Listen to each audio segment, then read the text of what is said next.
Ba is for Allah, nothing but Allah. Ba is the beginning of Bismillah. Ta is for taqwa, bewaring of Allah. And Tha is for thawab, a reward. Ja is for Jannah, the garden of paradise. Ha is for Hajj, the blessed pilgrimage. Kha is for Khatam, the seal of the prophethood given to the Prophet Muhammad sallallahu alayhi wa sallam. Assalamu alaikum wa rahmatullahi wa barakatuh. Welcome to our program Learn Arabic. Today is one of the most important episodes in which we will discuss one of the most important difficult alphabets in Arabic. It's Ha. And as everyone knows, especially those who are very interested in Arabic language, Ha today, well, Ha generally is considered as an important and also very distinctive alphabet in Arabic. That's probably because we don't have this alphabet in any other different languages. And Ha, of course, could be different from Ha in English. And as everyone knows, that we discussed before the first 5 alphabets in Arabic, starting from Alif, ending with Jim. Alif, Ba, Ta, Tha, Jim. Today we will discuss more about how can we write this alphabet and also how can we pronounce it. And in my humble opinion, probably it requires a lot of elements and a lot of linguistic abilities to pronounce this alphabet correctly. But before going through discussing such an alphabet, I have to present all my guests today. I'm joined today with Khalid from Ghana and also Muhammad from Nigeria, Osama from Egypt, and Muhammad from England. Welcome to all of you. And here is the first question I would like to ask you. Before moving on, how can we write this alphabet? I think in the last episode, we were talking more about the connection, Osama, between writing alphabet, especially when it comes to Ha in Arabic, on one hand, and on the other hand, the equivalence and translation. You were talking more about that, the importance of such alphabet when it comes to the equivalence and translation or something like that. Please tell me more about that. What do you have in your mind today? Yeah, okay, Ahmed. Well, actually, as you know, first of all, the question, we begin with the question of, is translation possible? Okay. Or is it impossible? Well, in Arabic generally, let me just, I'm sorry for interruption, okay, but I will tell you here something could be very important. I think when it comes, I don't know whether that's correct or not, but a lot of linguists, they claim that is when it comes to English-Arabic translation, it would be easy. But when it comes to Arabic-English translation, it would be quite difficult. And I don't know what's the reason for that.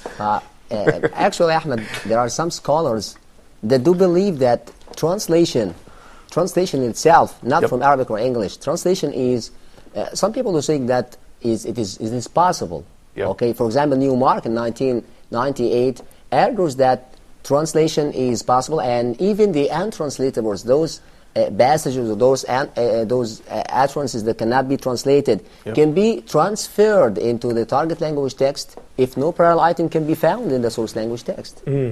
And hence, every variety of meaning in the source language text can be translated directly or indirectly into the target language. So that means that we can find also the implicit meaning and the explicit meaning. The levels of meaning that can be found in English could be also found in Arabic. That's your point. Yeah. Okay. And on the other hand, also we have other scholars like Virginia Woolf, like Wien and von Humboldt, who argue that translation is ultimately impossible.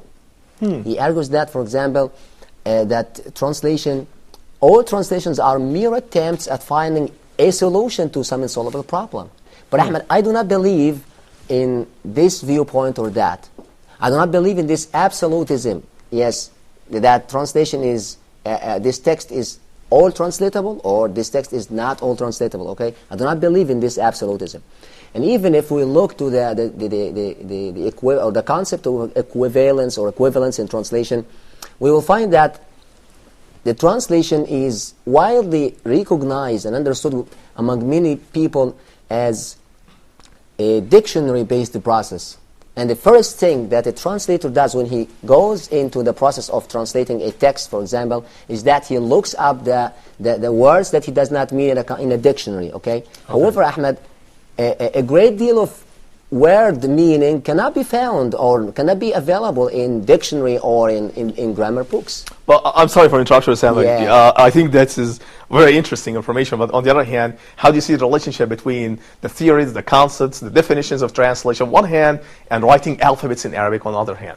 I mean, is there a connection between both? I think that here in the letter Ha, I think that this this letter cannot be found in any language. Oh, I see. And that is why that's right. we, for example, in writing the names of the Arabic origin, we tend to a strategy in translation which is called transcription or transliteration. Exactly. Or what may be called here in Arabic Arabization. Oh, okay. Or Arabicization. Does that mean that there is a difference between Arabization on one hand and transcription or transliteration on the other hand, or they are both the same boat? No, I think they are both, they're just names and terms, okay, Ahmed? Okay. And I think that translation also, or the Arabic language, do have a wealth of vocabulary that does not exist in any language, okay? For example, we have the verb adala, which may be translated in Arabic into English as he did justice, or dhalama, he did injustice. And even Ahmed, we have also the literary devices. You know the pun, and we all here know pun. What is pun? A pun in English is the humorous use of a word that has many meanings. Yep. Okay? We have in Arabic, we have in English this pun, okay? But for example, we have in the common example for pun in Arabic is the lion that the poet of Nile, Hafiz Ibrahim, has rebuked the prince of poets, Ahmad Shawi. Yep. He says to him, يقولون إن الشوق نار ولوعة فما بال شوقي أصبح باردا. Well, this is my first time. They say that longing for the beloved is like a fire and anguish, okay? And so why Shawqi has then become so cool? Right. Okay, and okay. Ahmad Hafiz Ibrahim recounts or counts him. You're talking about Ahmad Shawqi, the well-known Egyptian poet. Yeah, okay. This is Hafiz Ibrahim, okay, recounts or counts saying إذا أودعت الكلب والإنسان أمانة خان الإنسان والكلب حافظ. If you entrust or if you trust a man and a dog on a secret, the man is the betrayal and the dog is the keeper. So here, my point here is about Shawqi. In Arabic here on this, in the first example, and in Hafiz in the second example, it has two meanings. Okay. We do not have a word in English that, a single word that has two meanings at the same time. Okay, I so see here, your point. something of the translation is being to be lost. That means, Sam, I don't want to interrupt your utterances now, but that means actually that we can find the significance of writing and pronouncing the letter perfectly. Probably it could confuse a lot of readers if you pronounce it in another different way. Yeah. I will just get back again to you, Osama, but let me just move on to Muhammad. Muhammad, I know that you are bilingual also, and you speak Arabic, Urdu, and English. Before moving on and explain more about Ha, do you have something like that in Urdu? Yeah, as you both said that Ha is only in Arabic, but we also have in Urdu as well. Yep. But it's not, probably it's just slightly different pronunciation. It's not Ha, it's slightly Ha or something like this. Okay. But we do have in Urdu. And other point, the Ha is the word which pronounced from deep from the throat. I mean, if you tell someone who don't speak Arabic, I mean, you tell them we have this letter, we'll pronounce deep from the throat, they will think, oh, what kind of letter is this? So difficult to pronounce. Okay. We don't really want to learn Arabic. So this one problem is Ha has, and sometimes it's also difficult to pronounce Ha. When you pronounce Ha, sometimes you pronounce Ha, and it could also change meaning of the word. For example, exactly. I agree with you, Muhammad. By the way, when I was in the U.S., one of the interesting points I found that when I write my name, it starts with A followed by H, and then that's why people, especially those who are speaking English language, say my name is Ahmad, and I tried more than one time actually to correct them phonetically, telling them, please, well, my name is Ahmed, so I have to distinguish here between H and Ha, and I agree with you, by the way, Muhammad. A lot of people today probably could be confused about the two sounds, Ha and Ha. And yes, Osama, you have a comment or something like that. No, I think that even this in the Arabic here, the Arabic or Arabic girls or Arabic kids, for example, children, also do have problems in pronouncing this letter. Okay, when I learn my little brother say this is aynab, grapes. Okay, which means in English grapes. Grapes. Okay. Yeah. Okay. He says it is hinab. Okay, so so there is here. They make a mixture between mixture between Ha and Ha. Yeah, because they are. Yeah, he find it is difficult to have his vocal cords contact to each other. Is that because both of them are emphatic sounds in Arabic? Emphatic sounds, yeah. That's Okay. That's really okay.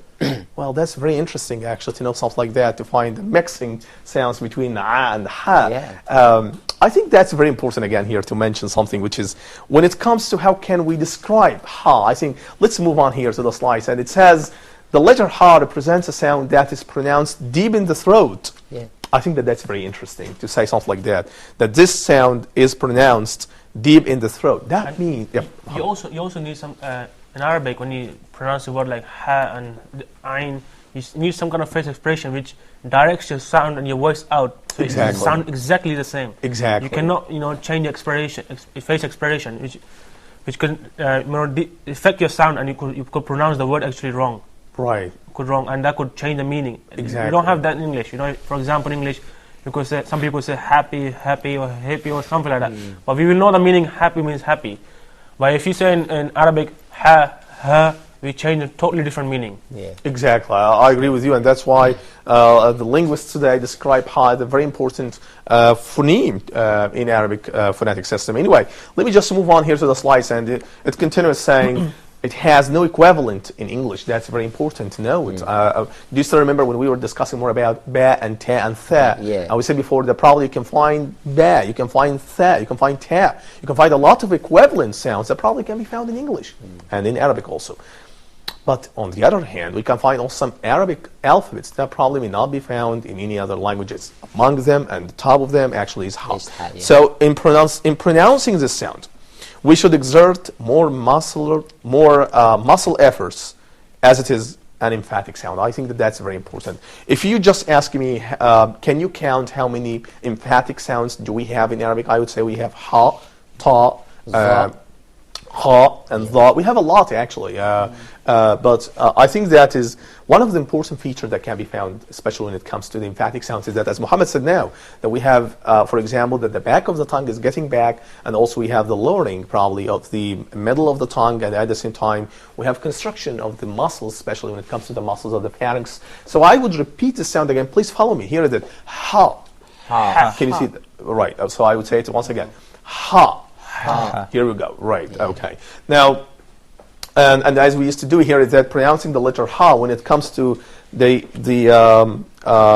phonetic level and how can we pronounce it. Here is the first thing that I have to explain, which is the voicing status, which is actually voiceless. This sound probably shares some features with H, which is ha in English, as it is voiceless. So that means, as we know, that if we have voiceless sound, that means that there is no vibration at all when it comes to the vocal flaps here in this part. Can you see that?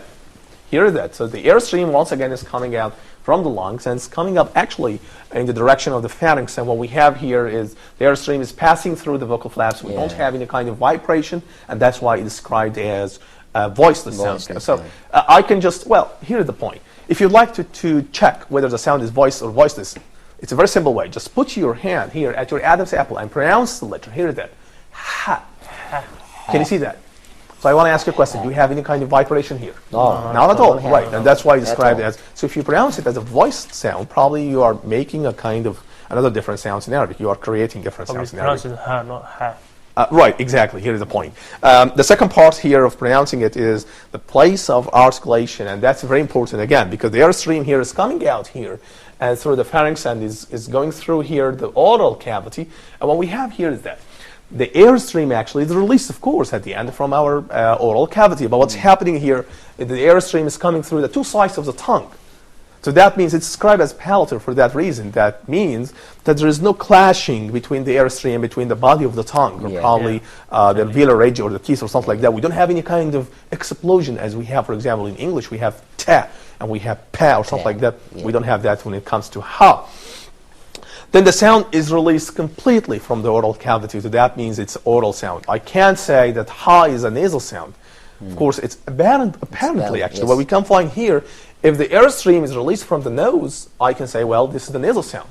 But of course, it's released out from the oral cavity. If you pronounce from your nose, it will not sound ha, it will sound something else. Stuff like that. Right. I mean, really this is something you will not even come close to because you're trying to pronounce from your throat and Just something really different, you know. Exactly. Some next Yeah. part. Exactly. Okay. So here, when it comes to the matter of articulation, it's described as a glottal and oral. So that means what we have here in this alphabet, actually the airstream, we have here construction of the muscles of the pharynx in this part of the organ speech system, and that's why we pronounce it with much more muscular efforts in order to produce that perfectly. Now, writing this letter, I think that is another different story. We discussed now how can we pronounce it. Yeah. But what about the shapes? The shapes of writing this letter. I think, Usama, this is a very interesting question. You're talking about the shapes of writing such alphabet, right? I think that is, do you still remember when we were talking about Ja and we were talking about Tha, and we talked before about Ja or Jim in Arabic. Do you still remember that we were making a kind of half circle or probably a tail, something like that? Probably could be very close to Jim when it comes to Ha. Yeah. But I think, again, because he asked me a very interesting question, Ja can be found in English. Jim. Yeah. The letter, I'm not talking about the letter, but I'm talking about the sound. The sound yes. can be found in English, of course. But Ha may not be found in English. Well, I'm sure that it's not found in English. I'm positive about that. Yeah. Okay. So, I think, yeah. What's the easiest way to write Ha? Because I do find kind of difficulty to, you know, draw it. It's kind of really difficult. Okay. Difficult, yeah. Well, I think that is, we can take a lot of tips from reading such a slide. I think that can help us, Muhammad, to how can we write that? By writing this alphabet, we make a small hook, then drawing a line straight across, and then change the direction and swing down below the line into the tail. And we do not put a dot behind the tail. Let me just start with it once again. Here is that. Can you see that? So what we are making here is that we are making a kind of small hook here in this way. And we are making a straight line here, and then we swing down. We are making a kind of half circle, something like looks like a tail. Can you see that? I repeat it once again. Here is it. Small hook and making a down straight line, and then we are making a half of the circle. Here is it. That's probably the right way to write Ha. But again, when it comes to how we have different shapes, when it comes in the middle, probably in the medial position is different from when it comes in the initial position, is different from when it comes in the final position. We have a lot of shapes. It's the same probably that can be found in Jim. So, and I think that Muhammad asked me a question now that is about, do we use any kind of dot? And we discussed before the idea of dots and how can we... Dots are extremely important in the Arabic language. You can probably change any letter from one position or probably from one sound to another sound. You can completely change the meaning of any episode just if you remove just one dot. Can you imagine that? If you remove just one dot or if you remove any dot. If you add 2 more dots in Jim, it won't remain Jim anymore. Yeah. People might pronounce it wrong. Right. I think you're absolutely correct. I think that we can discuss more about that after having a break. Ladies and gentlemen, my dear viewers, we're going to have a break and we'll be right back. Stay tuned. Huda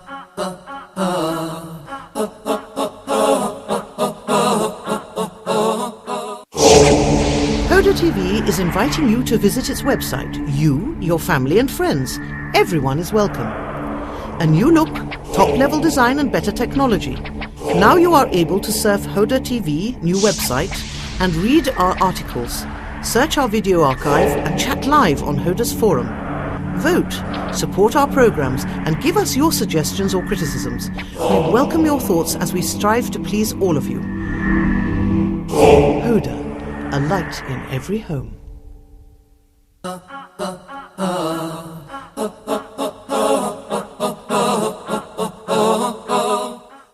Assalamu alaikum wa rahmatullahi wa barakatuh. Welcome to the second part of our program, Learn Arabic. We were discussing actually how can we write and how can we pronounce this alphabet. And I think that we can discuss more about that. Osama, Muhammad, and Khalid. Actually, I think that is very important here to mention how important is the dot when it comes to Ha, for example. Because if you put just one dot above the letter here, you are changing the letter completely to be Ha. When we write Ha in Urdu, okay, let me. To make it easier. We kind of draw a C first from the right. Okay. And then add a line and then small dot. Small line if you can add. That's in Urdu. Yeah. So you have also dot. No, you don't have a dot. Okay. I mean, you could just draw a C and then add that line on the top, and so it's other way around. Okay. Let me write that here. That is this way, like C. No, I mean C. C. Okay. C and and you just draw a line straight. Draw Draw a line line straight, straight, yeah. okay. No, from the top. Oh, from the top. Yes. Okay, here is it. No. No, Okay. this is the top. From the top. From the top. Sure. Okay. go to the well, left. anyway, well, this is probably comes From in right order, to right? left. But you don't also use dots at all in No, no, no. Yeah. Okay, I see the points. But we are also, on the other hand, using a lot of dots when it comes to different Yeah, like for alphabets. Jim, He's we have trying to make it easy to write the letter, just as we have C in English. So he Yeah. makes a C in English, and then he takes a line to the left, to Okay. the right, and this is G Oh, in Arabic. I Okay, see. so he is mixing between the shape of the C I in see. English and the shape I of see the point. By the way, I remember now a very important point here, which is I think that we are also using dots in English when it comes to I. yeah, Yeah, J. but I think that Yep, we have so- only two letters, Ahmed. This is J, and this is, I think, in the lower case, not in the upper case. Oh, right, right, J right. and When I. we capitalize I, we don't use it. Yeah, no. I think, but we still using like in Ha we have the line on the top. In capital I we do have line on the top, and in H we connect in line on the top, connect line in the center. So you can say we do have in English a certain lines. Certain Exactly. line, yeah, okay, Yep. yeah, that's well. And we have also In A, even in A as well, A, B. I mean you could say In H. in H, Yeah. J, I see. I I. see. I think that's very important, actually. even in to- K as well. Yep, yep. I think that's quite important to mention that when it comes to dots, it's very important actually to say that it distinguishes the meaning when it comes to ha or pa or ta or something like that. Anyway, let me just move on here. And it says in the slide, writing this letter, we make a small hook. Again, let me just repeat that once again. So here is it. What we are making here again is a very small hook. And we are making a line down, and you are making half of the circle here in this way. If you just put one dot here, that means you are changing the letter to be G. G. Exactly. And if you put the dot here, you are changing the alphabet to be Kh. Kh. But So, I see people, Ahmed, that they always put 3 dots in that for the G. for the G. Yeah, and also I think, yeah, what does it signify? I think that in the last episodes we discussed these points. I think that the standard rule for writing Ja when it comes to Jim, I think that we are writing just one dot, but sometimes it can be written with 3 dots. I think they use it for design to make it, you know. For design, probably. Maybe because Jim, the inside of Jim is very big, and you know they might think, oh, one dot doesn't look very nice. You might have to put 3 to design it, to maybe make more attractive. People might look at the attraction. They say, oh, this is something new, but it's decided a Jim anyway. I see, I see. Or also somehow it could be related to different ways in the science of calligraphy. I think. I think that is Has probably to do with also. that, yeah. Can you see, for example, when a lot of calligraphers today, when they write Allahu Akbar or Bismillah ar-Rahman ar-Rahim. And many shapes and many Right. Actually, I see a styles. lot of times actually staring and looking at such writings. Yeah, sometimes I find difficulty in understanding or in just reading these shapes. Okay. Once myself in England, I've seen a guys praying, but actually they're reading Bismillah ar-Rahman ar-Rahim. Right. And I was thinking, what's this? Is it Arabic? Or what have they written? Are they trying to do something for face? Or what? So it's actually wearing a hat on the top, and he just sits down in the side. It requires you to casual your brain, okay? To casual your brain, brainstorming. There's a brainstorming. It's difficult to find the meaning, to grasp the meaning. Or And in Egypt, I've seen that they're drawing ducks with or ducks or swans with Bismillah ar-Rahman ar-Rahim. Yep. Yeah. I think I still remember that calligrapher. Yep. Go ahead. But I remember. I wonder what is the use of such styles, Ahmed? Is that for the beauty factor, and that's all? I think, Usam, it's also related to some historical reasons. I think that a lot of calligraphers in the Arab and Islamic history are very famous for being very proficient in writing Arabic alphabets in different forms. And I think also it requires a lot of skills. It's not easy, actually, especially for those who are learning, or even for those who are speaking Arabic nowadays. It's not easy, actually, to write different letters in different forms. Yes, go ahead. But I want to ask Ahmed, what is the standard, the style that people, that ordinary people, or even that is used in the newspaper, for example, for writing such letters, we're I think, speaking Osama, that about. what we are making now is called the standard rules for writing Arabic alphabets. I mean, that form, for example, for writing Ha, or we discussed before, Alif and Ba and Ta, I think that's probably could be the standard forms for writing such Arabic alphabets. But again, you can find, for example, in Syria, a lot of calligraphers who can tell you that we have different forms for writing such alphabets. I think that is actually very important to mention, that you can find a lot of linguists who are very involved in just how can we write the Arabic letters. Yes. Can you see that? And I agree with you, by the way. It could be related to some beautification reasons, right? Yeah. Just to make a kind of beautiful letters when writing. So anyway, let me just hear. The slides here says, to write this letter in initial position, we start with the hook, as we said before. Then slide down toward the line. Here it is, in this way. So we start with the hook. One second, let me just repeat that.